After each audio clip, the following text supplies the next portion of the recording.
Well, good evening and welcome to Tucker Carlson tonight. Washington, D.C. is a divided city, but today saw a moment of rare political unity. Lawmakers in both parties came together in grave agreement that it was unfortunate, unacceptable, indeed threatening that President Trump would refer to poor and dangerous countries as, in effect, poor and dangerous. Now, some of the outrage was tactical, obviously, a way to score political advantage. But a great deal of it was entirely real. It was authentic rage. So why are the people in charge hysterical about this? Is it because Trump said something racially insensitive? Well, see, just yesterday, Nancy Pelosi dismissed the DACA negotiation because there were too many white people involved, and most people here didn't even notice. So left-wing attacks on the basis of race are now common, very common. So could it be they found it shocking the president would criticize an entire nation? Maybe. But then the left has no problem bashing huge parts of this country. You could put half of Trump supporters into what I call the basket of deplorables. Right? The racist, sexist, homophobic, xenophobic, Islamophobic. They get better and they cling to guns or religion or antipathy toward people who aren't like them. The 5 white guys, I call them, I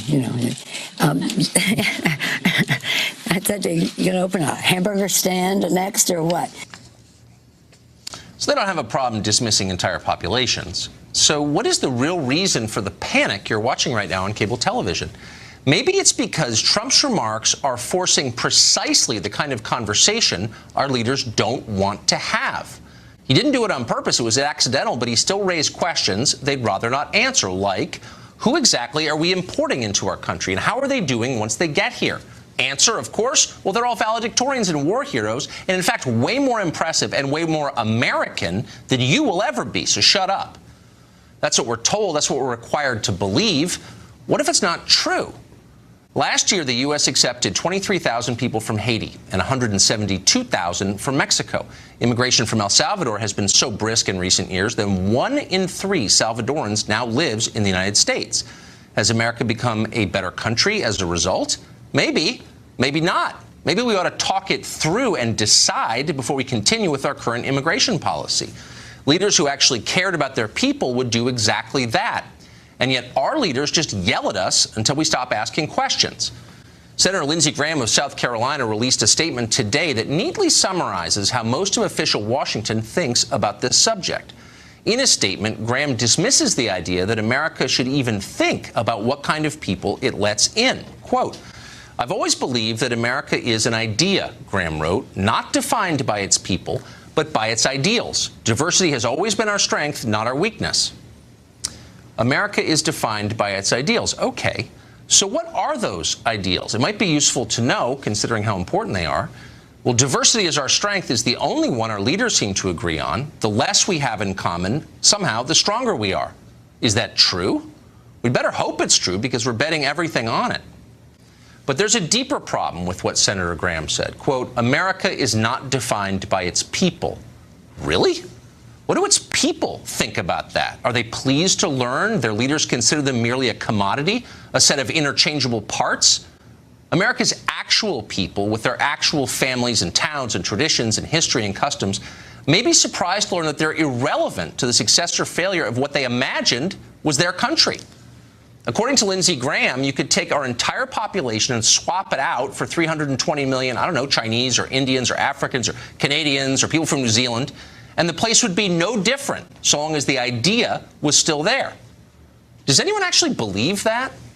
How about we test that idea, starting with the U.S. Senate? Would South Carolina get the same representation from someone randomly selected out of the phone book? As Lindsey Graham would say, the Senate isn't defined by its people. It's really just an idea.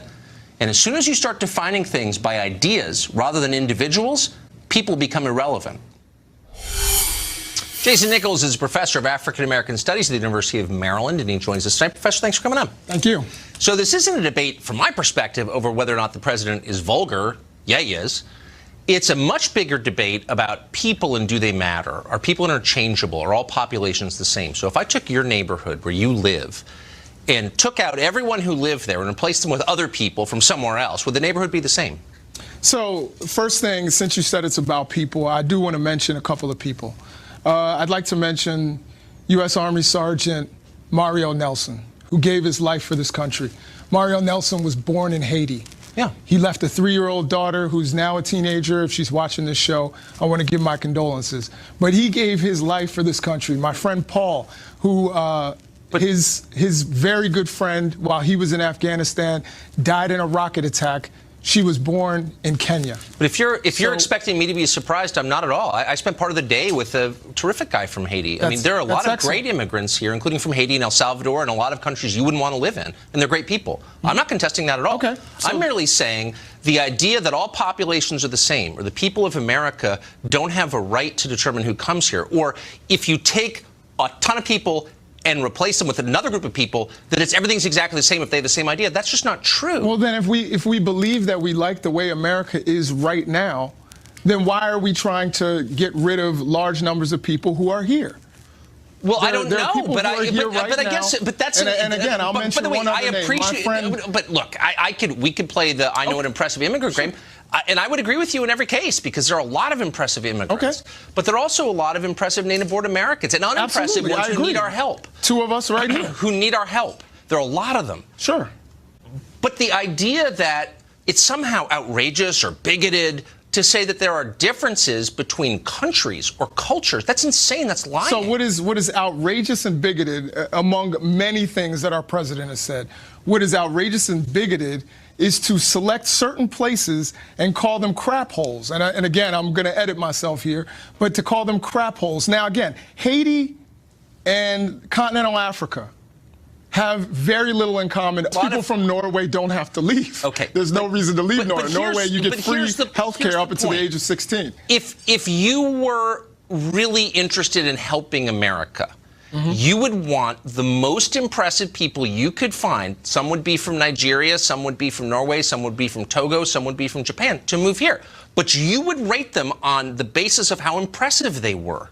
You would not say the first people to get here are people who have relatives here. You don't run your college that way. Harvard doesn't let in the first 7,000 Salvadorans who apply. They say, no, we're taking the best only. Why don't we do that? I think we do that. As a matter of fact, one of the things that you said about Nigeria the last time we were here is that they have a higher median income and are more educated than native-born Americans when they get here, Nigerian immigrants. So, no, they're not going back to their huts, as the president said. Okay, there are people who come here, work really hard, and do really well. If you are claiming that we are bringing the most impressive people here, then you don't know much about our system, which gives overwhelming priority to people who have relatives here. Being related to someone is not a qualification, it's an accident.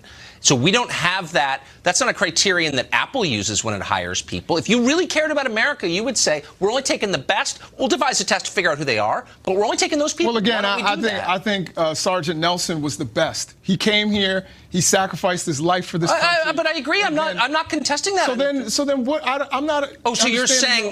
My argument is that if you care, who come here who work extremely hard and some of them do very well. We do, and we also have people who come here and don't do well. But the point is not them. And they're native-born people the same way. The point is not them.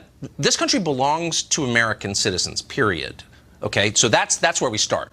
But second, if you ran your college like we run our country, or Harvard ran its college like we run our country, or any company did, it would go out of business. And it would suggest that people who ran that company or college didn't really care about the enterprise they were in charge of because they weren't trying to find just the best. Why don't we do that? I don't understand. Again, I think that our immigration system certainly needs work. It needs some changes. However, the president has made this about race and ethnicity, and that's the problem here. Really? I kind of missed that part. You're missing so the president said we should have a merit-based system. That's not what the president said. The president said we don't want people from certain crap holes.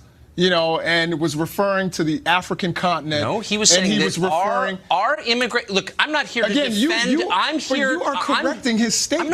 I'm not here to correct what he said. Yeah. I'm here to make the case for acting on behalf of our country with a merit-based immigration system. Tucker Carlson, if you were president of the United States and you said those things, we could sit here and have a discussion about that. I'd be 100% open to that. Oh, would you really? You'd be open to it? I don't think so. The problem is, you are sitting here and making an argument that the president hasn't made. That's fine. I don't. Then look, I think as a general matter, we pay way too much attention to the brain droppings of the president. I'm making a He's case. The president. He's the president. To pay attention but there are a to lot what of he other says. people. They have real consequences. The White House has issued its plans, which have been rejected out of hand by Democrats, which would end chain migration, make this a merit-based system, end the diversity lottery, and install E-Verify universally. So we're not giving jobs to illegals. Let's talk about some What's of the wrong other with those ideas? Let's talk about some of the other things that this administration do you agree is with doing. those ideas? The administration right now has taken it, has increased the amount of people that they're trying to deport,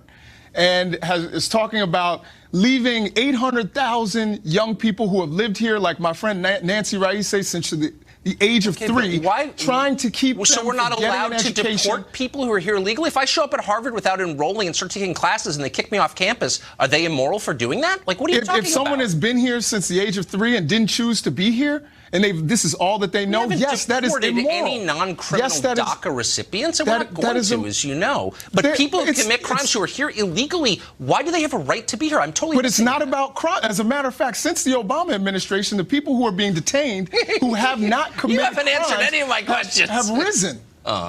Okay.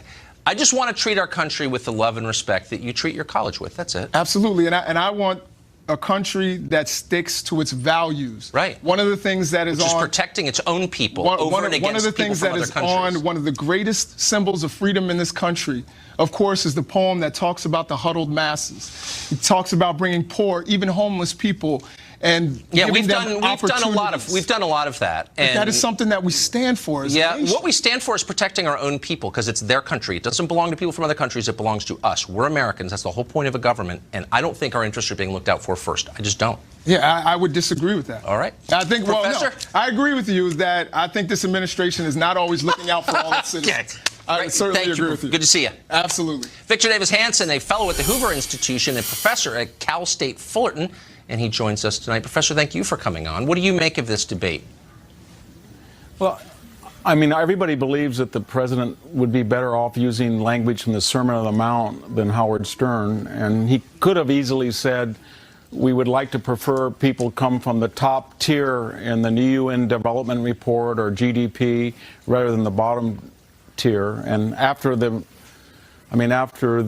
Michael Wolff book, Mythography, and the surveilling, he should be very careful of what he says to anybody, much less to Dick Durbin. But all of that said, there's really a divide in the country, and about half the country believes in the melting pot, and that we want to assimilate, we want to intermarry, we want to integrate people so that their outward appearance, their ethnic identification, their race, if you will, is incidental.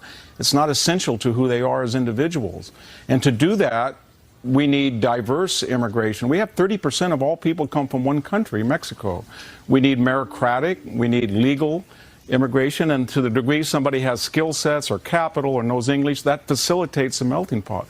But the other half, and Jennifer Palmieri, the former Clinton communications director, said that the purpose of DACA was to get future Democratic votes. And they don't believe that. They have sort of a tribal view, identity politics collectives, and to further that vision, they want as many people as they can to come and not to integrate, not to assimilate rapidly, and to be predictable in the way that they vote, and that their outward appearance is essential, not incidental to their character. And that's the issue, whether the salad bowl or the melting pot. In the case of the progressive movement, they saw what the American Southwest has become. It went from red to purple, maybe to blue, and it's got enormous implications for the Electoral College. But remember what the message is. Come here and be dependent on a government and look to your identity in collective terms and vote in a quid pro quo fashion for those who are your ethnic tribune. So it's pretty cynical. And I guess we're all getting tired. I would just stop you and say it's more than cynical. I mean, if that's true, it's criminal. Importing people solely for the purpose of bolstering your own power, hoping to get obedient voters rather than citizens. I mean, that's a crime. But I mean, if you really cared about immigrants, you would say we want people to come after we have prepped them in a country, or they've been prepped to know English, and they came legally, and they came in a diverse fashion from all over the world, because we know historically that when people come in diverse groups, and they're not in single enclaves, that they assimilate more and they integrate more. We don't. If your name is Giuliani or Cuomo, we can't tell how you vote now. It's incidental being Italian American. That's what we want for Lopez and Mendoza. That's not what the progressive movement wants. They see as an avenue to electoral success through immigration, often illegal. And it's pretty cynical when you have all these virtue signaling very wealthy people like Jeff Bezos or Mark Zuckerberg who don't. Their rhetoric doesn't match their lives. They live in compounds. They put their kids in private school. I'm in southwest Fresno County. All my kids went to public schools. I live every day with Mexican Americans and people here illegally. There's a lot of problems when you have so many people coming so quickly from one place without English, capital, or education. But rather than deny, you can't deny that. And we have to work on the melting pot. But if you want to encourage that separatism for political purposes, then you're the one that's culpable. You're the one that's amoral. You're the one that's unethical. There's never been a country with a worse ruling class than the one we have now. It's really striking. Professor, thank you. Thank you. Members of the press were in tears, some of them literally, over the president's comments yesterday. So who outdid him or herself on the tube last night? If you didn't see it, it was pretty unbelievable. We've got the highlights next. But even accounting for that, their reaction to his remarks about Haiti and other undesirable countries was over the top. The President of the United States is racist. Sir, they're not whole countries. For one, Donald Trump isn't their president.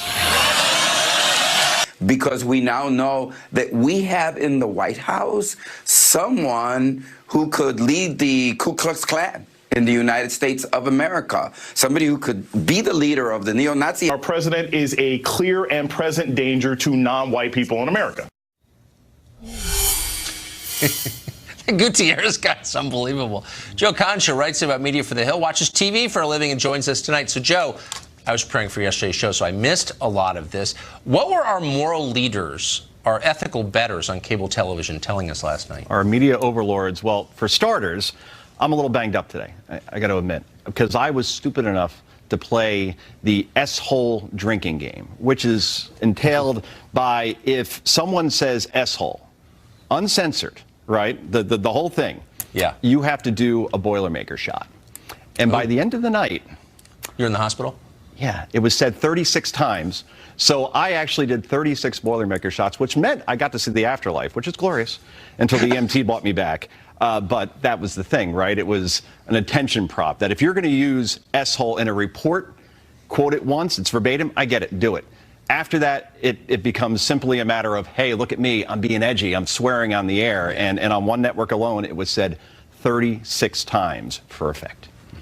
It's interesting. I mean, look, I can understand why people, are offended by profanity or offended by what the president said. Was there any conversation, though, about what it meant and about the implications for the country and the debate that underlies it about who should come here and who makes the country better and who doesn't? Was there any conversation about that at all that you saw? No, it was primarily a matter of, am I more morally virtuous than you? Yeah. That's what debates come down to now. It wasn't like, okay, is this an economic argument that the president is making? Is he sticking up for the American worker, or was it a racist statement? And you had one argument over on CNN, and it was between Rick Wilson, who's a GOP strategist, like a never-Trumper, and then John Fredericks, who hosts a radio show in Washington, conservative, right? And this is what Wilson said, and I'm quoting here. He said, after they go back and forth, and Fredericks is trying to say, look, we got to bring better people into the country, mainly making your argument, right? Yeah. And Wilson's just yelling at him, saying, no, you're a racist, and why don't you just go to the Home Depot and put a white hood on your head? He then says this. He says, I would like to gut you like a fish on this show. Gut you like a fish. And that's what passes now for debate in this country. We got to insult. And guess what? He got big headlines, Rick Wilson, for saying that. So in other words, you're a bad person, I'm a good person. But so is that the whole point? Was there no attempt to kind of explain what this might be about or the implications for viewers? Or was it all just this moral preening by maybe the single least impressive group of people in the entire country, cable news people? Is that all it was? Which includes us. Yeah, look, it was a panel, and it was kind of hard to follow because everybody's yelling at each other. Don Lemon, give him credit, he stepped in and said, yeah, look, that's enough after the gutting thing. But It's just very hard to follow, and really it was a matter of just people yelling past each other. No one wants to exchange any ideas anymore. People just want to bring attention to themselves by being the loudest voice in the room. Boy, it's so unimpressive. Joe, thank you. No, thank you for that depressing update and for doing the work that we don't want to do and watching that stuff. Thanks Rehydrate, Tucker. That's the whole trick right now. Rehydrate. Newly released testimony from the founder of Fusion GPS indicates that company tried to derail the FBI's Clinton investigation. Truly, the author of Clinton Cash is here with details next. Stay tuned. Unintended revelations for Democrats, though.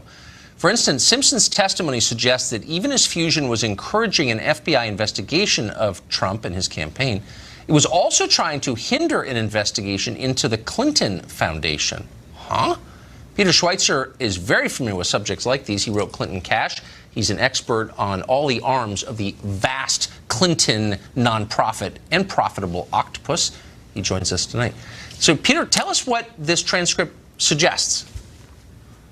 Well, what it suggests is that Glenn Simpson did not like the fact that the FBI in August and then later October was looking to reopen the Clinton email investigation. And in fact, he testified that when he heard that the FBI was considering this, that he contacted the FBI. He encouraged other journalists to contact the FBI, and his partner, Christopher Steele, the ex-British intelligence officer, stopped cooperating with the FBI on the Trump dossier. This is all according to Glenn Simpson himself. So it raises questions, about who this guy actually is. He's not the sort of disinterested fact finder who was sort of shocked and appalled by what they found regarding Trump, that he was actually doing the bidding of his client, which, as we now know, happened to be the Hillary Clinton campaign. But the broader bidding, not just, so my understanding was here's a former newspaper reporter hired to dig up information on her opponent. That's pretty conventional. That happens a lot during campaigns. Right.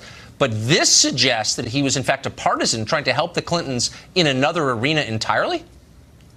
Yeah, that's exactly right. And look, he continues to use the term, Simpson, that this is sort of opposition research. Tucker, you and I have been around the block in Washington for a while. That dossier was not opposition research. Opposition research is only useful if you can gather information and then give it to the media, and the media can replicate it. The Trump dossier was all anonymous sources, based on 2 to 3 iterations. It was shared with newspaper reporters, but more specifically was shared with the FBI. And the whole process shows how terrible the sausage making was in this case. Fusion GPS is trying to intervene in a possible Clinton Foundation investigation, Clinton email investigation. They're pushing this product that Simpson admits in his testimony he never verified, he never attempted to verify. It just really shows that what his job was to try to wreak havoc on the Trump campaign and help Hillary Clinton. By initiating a federal criminal investigation into the Trump campaign, not by digging up usable oppo. Yeah, that's exactly right. And so what they did is, in a couple of stages, they shared this dossier around with media outlets. Then they took it to the FBI. And of course, keep in mind that we know of at least one senior Department of Justice official whose spouse was working for Fusion GPS. But once they share it with the FBI, they then leak further that the FBI is looking at the dossier. So in effect, it's a twofer from that standpoint. You shouldn't use the FBI as a component of your campaign. I think we can all agree. Peter Schweitzer, thank you for that. That was really interesting and really dark. So I'm grateful that you explained that. Thanks. Well, Democrats have often suggested, and their allies in the press have amplified the claim, that the White House has somehow been taken over by Russian agents. So why did they just vote to extend the president's surveillance powers? Wouldn't that be helping Putin? We'll ask one of the Democrats who didn't do that next. Russian collusion narrative. They've demanded and have pushed along a massive year-long investigation into this collusion, which supposedly happened, because they say they fear the highest level of the American government was penetrated by a de facto Russian operative. Okay. Well, imagine how surprised we were then to see how both of them, Schiff and Swalwell, voted yesterday. Both of them voted to reauthorize the Foreign Intelligence Surveillance Act, FISA. That bill gives the executive branch sweeping powers to monitor even U.S. citizens. It's an astonishing power to reauthorize when the president himself, you believe, is a foreign agent. A cynical observer might even conclude that all this concern about collusion is just theater, not reflecting their actual beliefs, but we are happy to believe their fears are genuine. Yesterday's vote wasn't cynical. It was Schiff and Swalwell being just irresponsible. One Democrat who did not vote to continue mass government surveillance, good for her, was Congresswoman Tulsi Gabbard of Hawaii, and she joins us tonight. Congresswoman, why didn't you vote for this? For a few very simple reasons. Section 702 under this FISA Act basically allows the U.S. government to tap into or surveil communications of foreign targets on foreign soil. Right. So this specific Section 702 is something that, as a veteran, I understand is important and is necessary as we try to make sure that our country is not attacked by terrorists. However, there has been and continues to be a gaping loophole in this that allows for law enforcement officials basically to search and use the incidental communications of American citizens that are caught up in this collection without a warrant. And that's really where the unconstitutional issue comes in. Why myself, I believe 40 other members of Congress, Republican and Democrat, introduced an amendment that fixed these loopholes, that allowed this program, that provides this provision that allows you to surveil foreign targets on foreign soil, making sure that we keep our country safe, but also striking that balance where we're protecting the constitutional rights of American citizens so that they are not being, their communications are not being searched or used by law enforcement, again, without a warrant. Right. I mean, that's a Bill of Rights right. I mean, that's a fundamental right. So what was the, compound question, what's the argument against that? Why would anybody be against that, getting a warrant for snooping? And second, why was there no big debate that filtered down to the rest of us over this? That's a good question about why there weren't more people talking about the seriousness of this issue and what is really at stake here. There was some debate that happened on the House floor, and it was interesting because you had Republican and Democratic leadership stepping up to protect the status quo, speaking out against our USA Rights Amendment. And there were a lot of misinformation and things that were being said that our amendment would do that they didn't actually do. They said, oh, well, this will make it so that our intelligence agencies can't go after terrorists. Point blank saying things like that simply were not true. The crafters of the amendment were very careful to make sure that we allowed those provisions to continue that are necessary to prevent a terrorist attack, but protected the constitutional rights of Americans. So why would people be against this is really the bottom line question. The intelligence agencies came in time and time again saying this program, Section 702, is purely for foreign targets on foreign soil, not for Americans. So it raised the question that we never really got answers to, then why would you oppose our amendment Exactly. that limited and provide that check and balance? Due process, probable cause, and a warrant.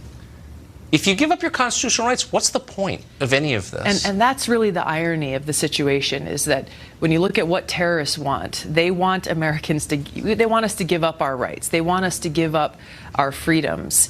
And by allowing this to continue without fixing this unconstitutional loophole, then we're essentially ceding, and the terrorists win. I agree with that completely. Congresswoman, thank you. Thank you for joining us. Aloha. Another Democratic lawmaker joins us after the break to explain why he protested the flag during the Pledge of Allegiance. Plus, Dave Portnoy of Barstool Sports on his big win over the greatest behemoth of them all, the NFL. Stay tuned.